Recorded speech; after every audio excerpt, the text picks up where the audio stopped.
Um, After our conversation, I find that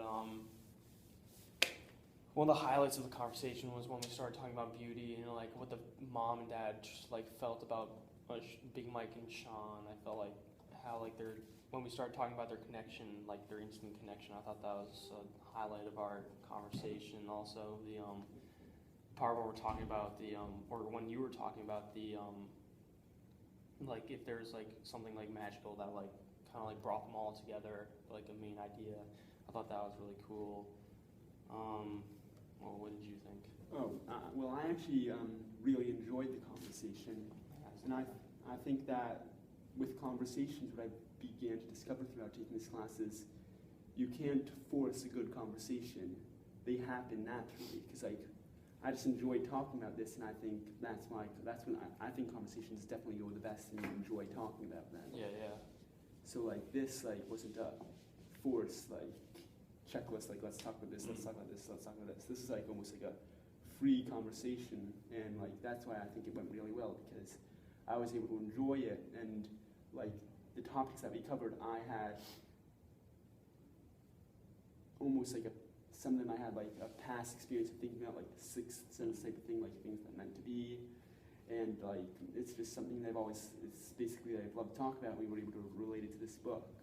So I think that part of the reason why this conversation went so well is because we were able to enjoy it. Mm-hmm. And like one of the things I thought that went really well too was something that sparked a lot of interest for me was when it's when you started talking about how Michael, when I questioned about if Michael could sympathize with Sean, you started talking about the connection between Michael and a family, because I thought that was really interesting, because we almost got the same thing out of the text, and I was like, that like sparked interest in me. I'm like, oh wow, I thought about that too. I was like thinking about that like a couple nights ago when I was up in bed thinking about the reading.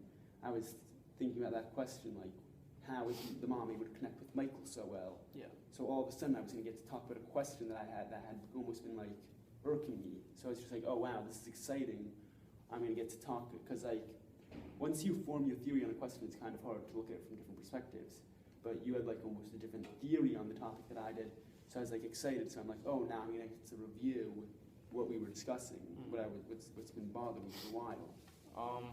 Going back to like what you were talking about before about like how you enjoyed it, I felt like, and like how this conversation wasn't forced. I thought that was a good word, but like I think what made this conversation like different and special from like the ones we have in class is it's not everybody's just like trying to force facts down. Like not everybody's like trying to figure out what's happening in the book right now, like why, like no, that's not what happened, like this is what happened, like that's not what I find. That's not like an interesting conversation. What I thought was better about this conversation was that we kind of got into it, and like it got like a deeper meaning out, like the larger words, and I feel like that's what the conversations in class should be more like. I just thought that was very interesting.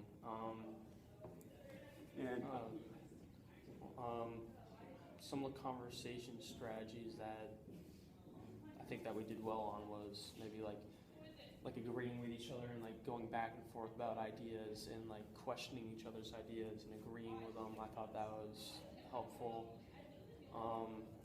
Maybe next time when we go over this, we could like use more quotes and get more like factual information down, like straight out of the book, to make the conversation more concrete. Maybe next time we could have maybe an argument, not per se, like maybe we should have like, I feel like every time we had an idea we both agreed on it and like had exactly the right opinion, but maybe we should have more opinions next time in the conversation, just get more of maybe different meanings out of different ideas. And I thought that you listened well and was observant to what I said. Like I said before, you agreed with everything, like you understood what we were saying. And yeah, what do you think about that? Yeah, I mean, I couldn't agree with you more. We used great conversation strategies with like listening, questioning, and what I was really happy about too is that, which this is probably an advantage of having a small group, but we were able to bring up a discussion and finish the discussion and have a good conversation about the discussion, because I mean, sometimes when you're having a giant class conversation, or even if you're having a conversation with up to 5 people, you can ask a question, and then somebody could just be like, well, actually, and just ask a question completely different. And that kind of sometimes bothers me, because I thought that we could have a good conversation about my question. And the thing that I liked about this is we had a great conversation about all of the questions. We were able to answer many questions in great detail. All right, and that's how I thought of it.